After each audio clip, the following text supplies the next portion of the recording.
Klods Hans.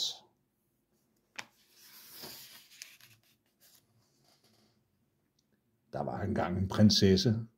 Hun kedede sig rigtig meget, så hun besluttede sig for at gifte sig. Min mand skal være klog og morsom, sagde hun. Jeg vil udfordre hver enkelt frier, som melder sig, sagde hun til tjeneren, der skrev alting ned, fordi det var vigtigt, det prinsessen sagde. Og det synes katten også, kan man se. Hun ser, jeg tror det er en hundmis, som kigger på tjeneren. Så nyheden blev spredt over hele landet af en herold. Og en herold, det er sådan en, der går ud i landet, fordi der er ikke noget tv eller radio, som fortæller om alle de vigtige ting, som bliver snakket om inde på slottet. Og han læser op fra prinsessen. Kun de klogeste og de sjoveste vil kunne ansøge, råbte han ud til alle byens befolkning, som står og kigger på og lytter efter, hvad der bliver sagt.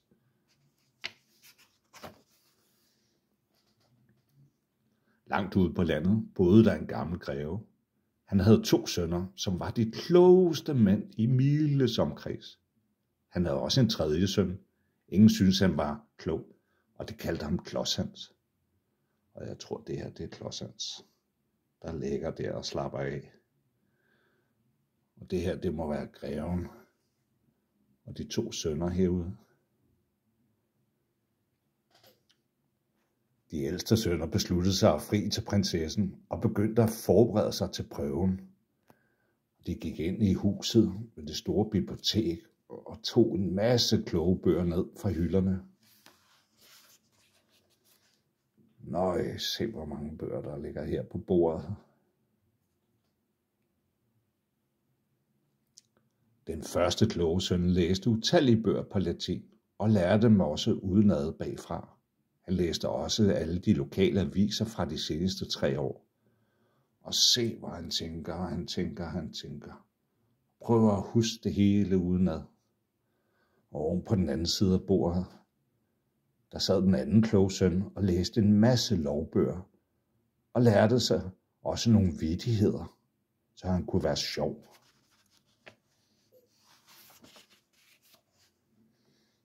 De klædte sig i deres fineste tøj, og de smurte endda munden med olie, så de nemmere kunne tale sammen. Den gamle greve gav dem flotte heste at ride på, og gaver de kunne tage med. Alle kom for at se dem tage afsted. Se, der er byens befolkning der kigger med. Og heste og gaver og olie til munden.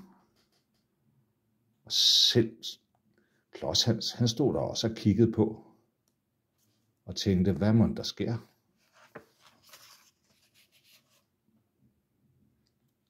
Så han besluttede, jeg vil også med, sagde Klods Hans. Lige pludselig har jeg også lyst til at blive gift. Jeg vil fri til prinsessen, sagde han beslutsomt. Sludder, sagde greven. Du er ikke klog nok, og jeg vil hverken give dig hest eller gaver. Se, han bliver helt rød i hovedet over, at Klods Hans gerne vil med til at fri til prinsessen.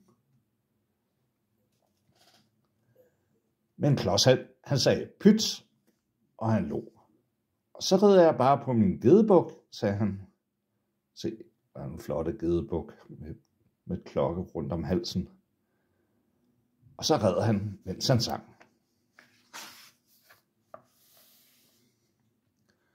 Snart stødte han på sine brødre på vejen. Her er jeg, råbte han, og se hvad jeg har fundet til prinsessen. Han viste dem en død krage, en gammel træsko og en lomme fuld af mudder. Se, der har en mudder i lommen der spytter ud, og en gammel træsko og den døde krage, der er lige her. Og herover der er hans 2 brødre. Du er hverken klog eller underholdende, snærede de kloge sønner og red videre. De nåede frem til slottets port, en hel time før Klods Hans.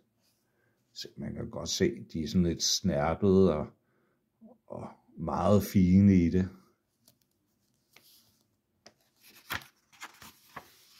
Lad os se, hvad der sker nu. Prinsessen mødte alle sine friere i slottets store sal. I hjørnet ved en varm kamin stod 3 fine hoffolk. De skrev alt ned, som frierne sagde. Se, det ser lidt gamle ud, de der sådan 3 hoffolk. Og så kommer alle frierne tumlende ind. Men prinsessen synes, at de var kedelige. Du er ikke, sagde hun hver gang. Ud! Og der kan man se, at hun sidder der og gaber. Og det gør katten også. Wow.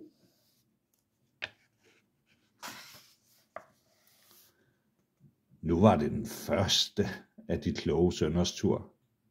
Han var så forskræmt, at han glemte hvert et ord på latin og bagfra. Alt hvad han kunne sige var, det er varmt herinde. Dur ikke, sagde prinsessen. Ud! Og den anden kloge søn var lige så nervøs. Han glemte alt om lovene og alle sine vittigheder. Det var meget varmt herinde, var det eneste han kunne sige. De 3 fine hoffolk skrev det hele ned. Se, hvor han sveder. Puha. Du er ikke, sagde prinsessen. Ud! Og pegede ud mod døren.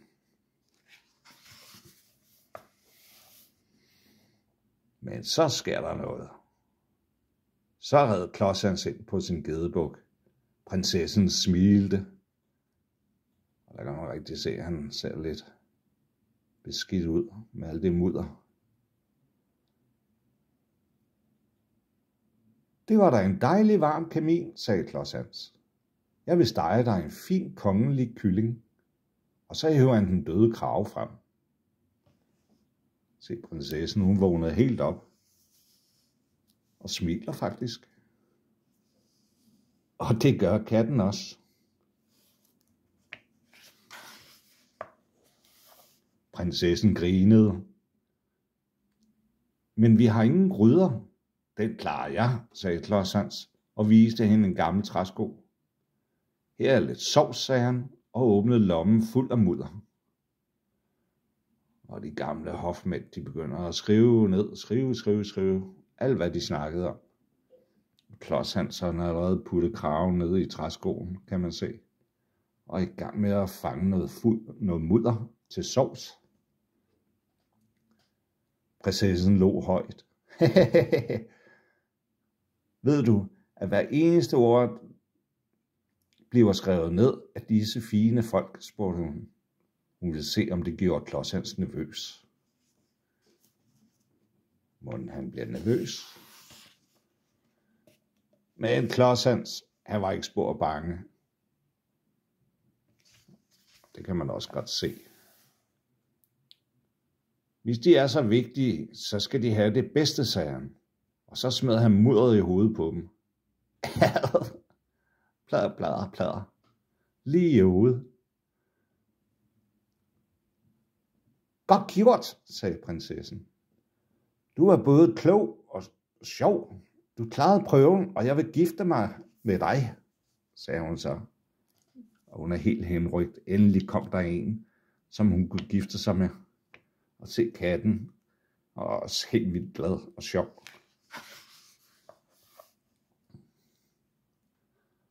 Så Klods giftede sig med prinsessen og blev meget hurtigt kong Hans. Og prinsessen kedede sig aldrig mere. Se, hvor fine de er blevet begge to. Og med gedebukken og katten. Se, det var en god fortælling. Og kan du sove godt? Nat, min pige.